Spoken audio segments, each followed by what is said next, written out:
As Provost of the University of Chicago, it is my privilege to introduce Kenneth Pomeranz, who will present today's Convocation Address.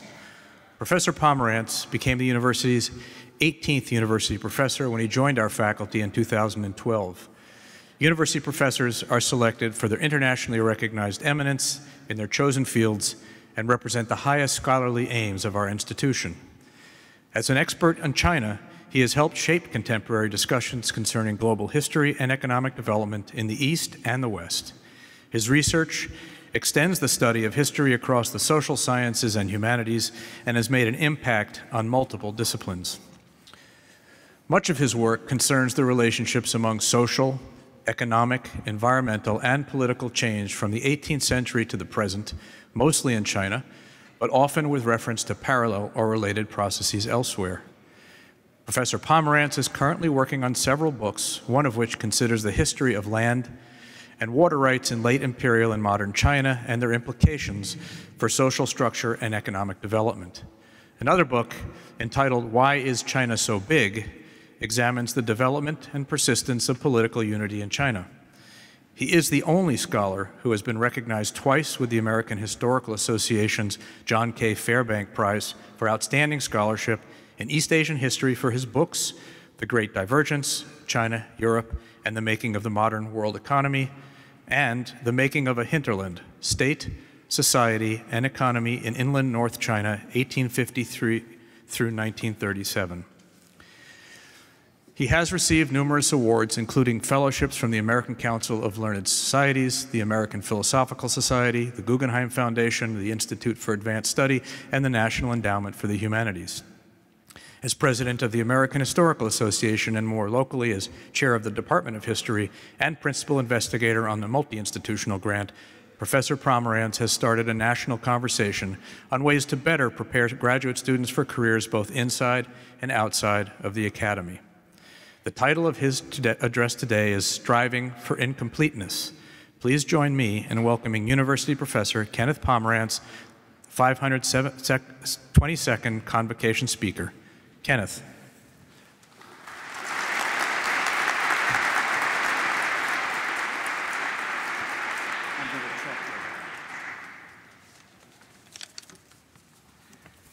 Thank you very much. It is a great honor to be here. And it says some wonderful things about the University of Chicago that my instructions for today were, talk about your research, something that is rarely part of convocation speeches elsewhere. But even here, we do not talk about research at convocation the same way we talk about it at academic conferences. So relax. There will be no estimates of peasants' caloric intake, analyses of deforestation, or reflections on the evolution of Chinese statecraft. Looking back for guidance, an occupational hazard for historians, I checked what the last historian to have this honor, my colleague Adam Green, had said. He discussed a trend well outside history, what is sometimes called positive psychology or happiness research, and its possible connection to his own field of African American history. That's U of C, interdisciplinarity are us.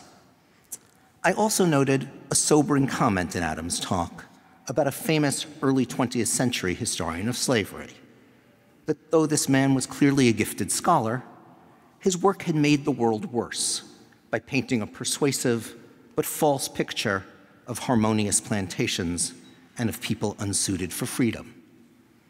Let me also start with a psychologist's work, that of Daniel Kahneman, who won a Nobel Prize for fundamental contributions to behavioral economics, and with another idea about how compelling history can in fact be bad for you. The joint exercise is, I hope, not a bad proxy for thinking about what U of C achieves by insisting that education be more than technical. So while this talk is, of course, about congratulating you and wishing you well, it aims more squarely at part of a question that nags at many graduates and parents. What did I learn here?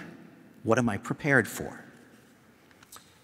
Kahneman's basic point is that humans are hardwired to resist thinking statistically, relying instead on snap judgments and emotionally powerful stories that are mostly rationalizations of those snap judgments. In one illustration, he describes telling people that the counties in the United States with the lowest rates of kidney cancer are mostly small rural ones, which tend to be in the South or Midwest, have high rates of church attendance, vote Republican, and so on.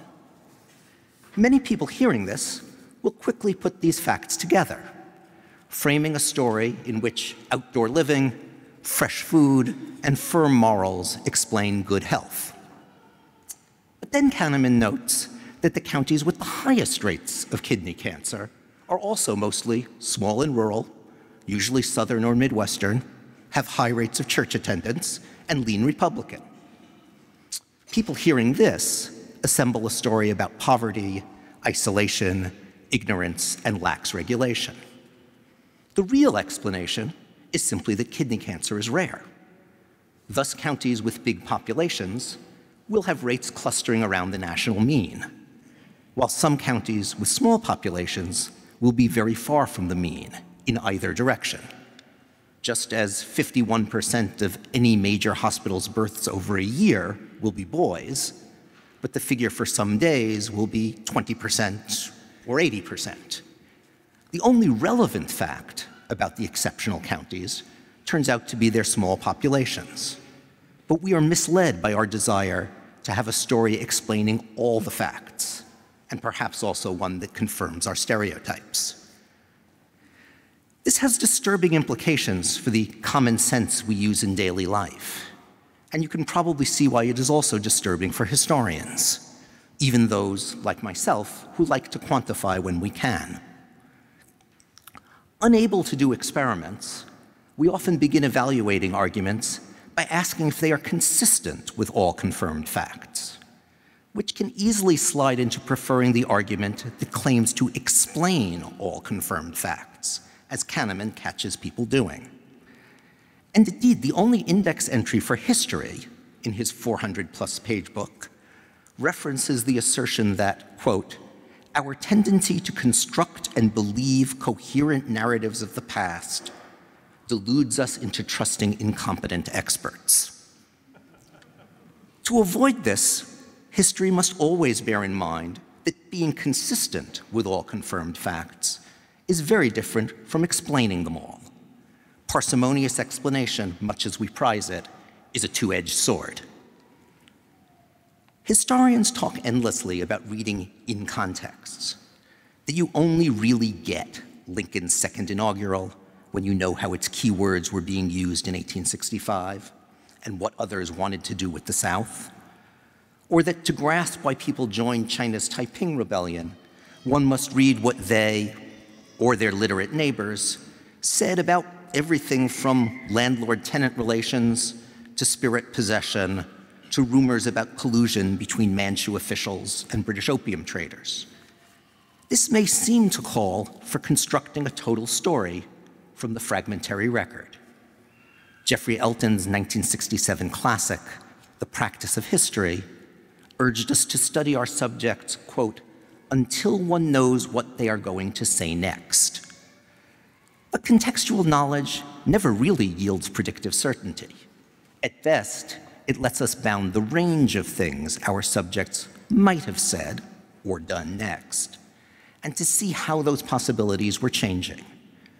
In other words, reconstructing context shows us what room was left for actors to matter. Thus, the incompleteness that the historian reaches. And one has to strive for that incompleteness because Kahneman is right. Our default is to want a total deterministic picture.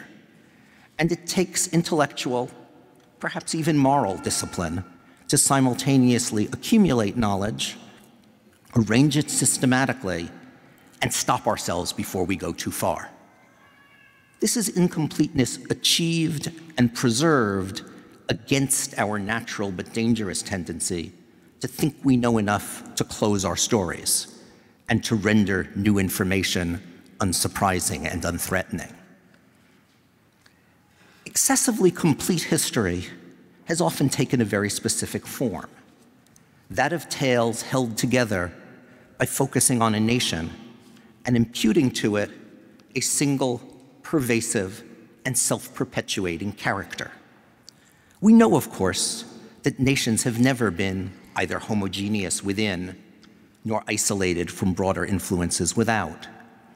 Yet national identities and the interests reinforcing them have been so strong in modern times that we have repeatedly succumbed to the temptation to make nations into units for explaining and unifying all the facts, reading their social structure or culture as destiny. And while more and more cutting-edge historical research works with other kinds of units, tracing long-distance flows of people, commodities, ideas, and germs, or networks of co-religionists, trading partners, practitioners of some craft or science, or denizens of some ocean basin, our curricula at Chicago and elsewhere are still dominated by more familiar units such as China, Mexico, the United States. This is less true of, say, anthropologists or sociologists.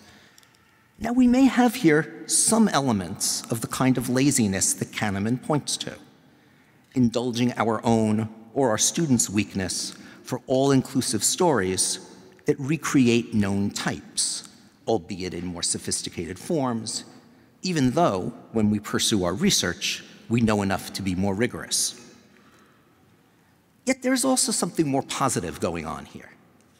While few of us want to argue anymore that one can tie together falling birth rates, Third Republic politics, and fin de siècle artistic movements into a nice, neat package called France 1870 to 1914, we can legitimately expect some explanatory gain from juxtaposing those things, because we know that the same people experienced all of them.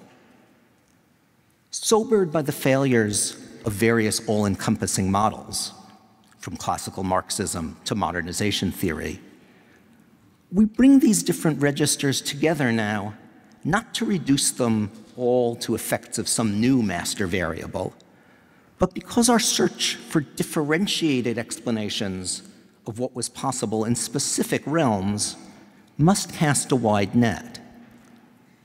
The most crucial constraints in any sphere of action are often not enunciated because they are taken for granted.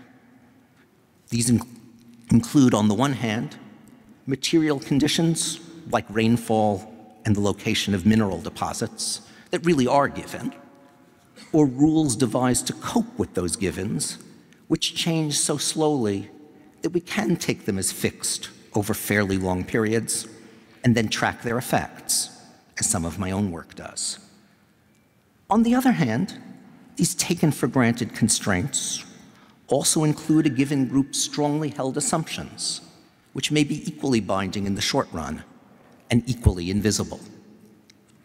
Mainstream lives, for instance, may be powerfully shaped by ideas about what is natural to men and women, which seem so obvious that they only surface explicitly in non-mainstream sources. In the archives of an orphanage that found it had to teach these supposedly natural roles after all, in local miracle tales that encode exceptions to nature, or in the manifesto of an organization that always remained on the fringes precisely because it denied the common sense of its time. In fact, sometimes what is taken for granted only surfaces when the historian, him or herself, introduces comparisons with a partially analogous situation elsewhere. So the contexts, national or otherwise, through which we seek to understand what was possible aren't simply things we find in our documents or inherit from the last historian to study something. We build and rebuild them, somewhat on the fly, to answer an ever-shifting set of questions. By doing so, we get better at understanding the interplay of structure, agency, and culture in some particular time and place, and at developing ways for understanding that interplay in other half-known situations. That brings us back to why we are here today. Because while only a handful of you are or will be historians, all of you are and will be historical actors. And because our university, both in its curriculum and in its culture, a culture that you have both reproduced and left your mark on in a nice example of structure and agency, because this university is unusually insistent that you reflect from many different angles, not only upon what you learn, but upon what can be learned, you are equipped not only to find and act on the stories and the facts, but to stop yourself from leaping on stories that the facts do not need. For those of us who remain here as you leave, one joy of our work is teaching people who will carry on what we do. But an equal joy is helping people who will do very different things get some sense of what we do and how doing likewise may help them as they assess and shape the limits of what's possible in their fields. So along with congratulations and good luck, let me say thank you for being part of that. Your educations here are complete. Now go forth and strive for incompleteness. Thank you.